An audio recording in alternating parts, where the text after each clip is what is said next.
Hey Family Traveler, sebelumnya perkenalkan dulu nama saya Era. Di video kali ini saya mau sharing mengenai tips aman traveling membawa bayi di bawah usia 1 tahun. Oh ya, disclaimer ya. Di sini saya bukan ahli kesehatan ataupun sponsor dan lainnya, murni berdasarkan dari pengalaman saya yang kemarin-kemarin. Bagi yang belum tahu, channel ini bakalan banyak membagikan tontonan mengenai kegiatan outdoor seperti camping, rekomendasi tempat wisata, ataupun rekomendasi yang wajib dikunjungi di suatu daerah, dan juga sharing mengenai masalah tips and tricks traveling. Dan yang bikin spesialnya di channel ini adalah saya dan suami sering mengajak anak kita yang usianya masih 8 bulan untuk traveling seperti camping, staycation, berwisata. Contohnya seperti video yang pertama kali saya upload. Di situ kita bertiga staycation di Hotel Batu Malang dan usia anak kita saat itu masih 3 bulan. Oleh karena itu, di video kali ini saya mau sharing mengenai tips aman traveling mengajak bayi dengan usia di bawah 1 tahun yang wajib banget kalian ketahui. Sebelumnya jangan lupa di subscribe, like, dan komen. Dan jangan sampai di skip ya videonya, tonton terus.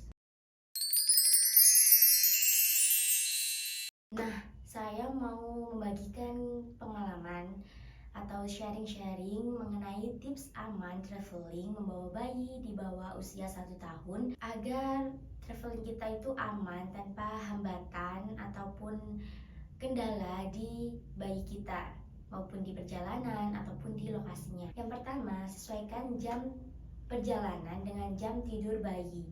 Jadi kita sebagai orang tua pasti tahu kan kapan anak kita waktunya tidur siang ataupun gerak-gerik anak waktu ngantuk.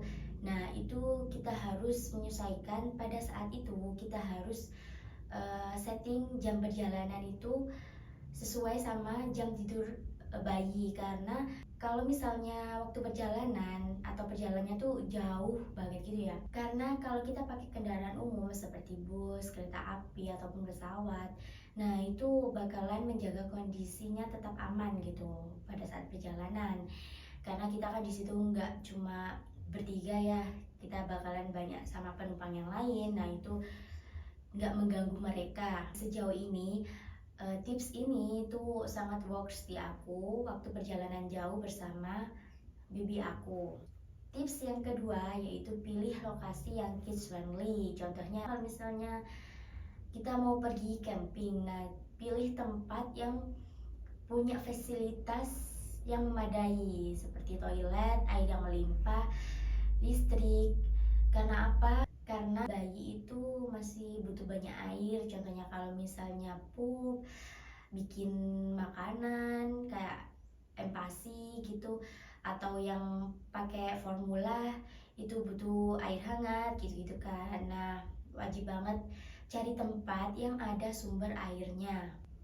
Lalu kalau tempat wisata pun pilih tempat wisata yang ramah dengan bayi, nggak terlalu bising gitu, nggak ke tempat wisata yang terlalu rame banget, bising yang bisa mengganggu ketenangan bayi gitu kan. Kalau ke hotel pun sama, kita harus pilih hotel yang kids friendly juga, yang pastinya udah oke lah ya. Kalau hotel sepertinya semua hotel sudah memadai untuk membawa bayi gitu. Tips yang ketiga, bawa makanan favoritnya. Jadi kalau misalnya kita sudah mengatur jam perjalanan sama dengan jam tidur bayi gitu kan, biar kondisi tetap aman. Tapi kadang kan bayi itu nggak bisa ditebak ya. Kadang dia emang jam segitu tidur, kadang ternyata enggak. Kalau misalnya tidurnya cuma sebentar ataupun dia bahkan nggak bisa tidur sama sekali karena berada di tempat yang baru dan lain-lain. Nah itu kita siasati dengan membawa makanan favoritnya, terutama si finger food ya, yang paling direkomendasikan karena bayi kalau makan pakai tangannya langsung itu dia tuh tenang banget gitu kan, seperti camilan-camilan gitu, maupun waktu di mobil, di bus, kereta api itu pasti aman. Dan kalau misalkan kalian lupa atau kehabisan makanan, stok makanannya itu bisa langsung dikasih ASI, bisa pakai DOT ataupun DBF. Jadi usahakan bayi itu perutnya nggak lapar gitu saat perjalanan maupun di lokasi tempat kita pergi. Tips yang keempat ataupun tips yang terakhir itu harus bawa baju yang banyak, karena kita nggak pernah tahu, sekali lagi kita nggak pernah tahu bayi itu kapan waktunya pup, kapan waktunya pipis dan lain. Dan itu kita udah kira-kirakan, kayak misalnya kita pergi 3 hari udah bawa baju sekian sekian sekian, tapi usahakan itu harus bawa lebih dari perkiraan. Contohnya kayak kemarin waktu saya dan keluarga camping, nah itu ternyata anak saya itu di perjalanan itu pup, dan itu sangat banyak banget sampai keluar-keluar ke bajunya.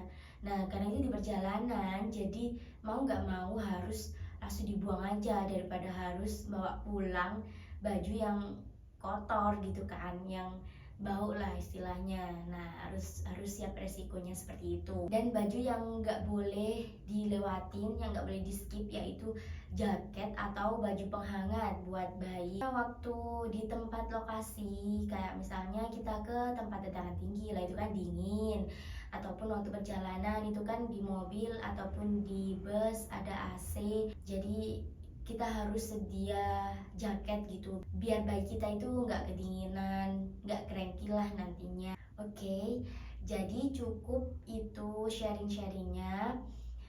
Sekian dari saya, semoga video ini bermanfaat buat kalian yang pengen jalan-jalan bersama bayinya, nggak perlu nunggu sampai umur 1, 2, 3, 4 tahun, karena momen bersama keluarga itu lebih enak waktu anak kita bayi. Soalnya kalau udah besar nanti, udah dewasa nanti, pasti mereka bakalan pilih main bersama teman-temannya sendiri daripada kita sebagai orang tuanya kan. Nah itu tips, semoga berguna buat kalian. Terima kasih sudah menonton, jangan lupa di subscribe. Semoga sehat dan bahagia selalu.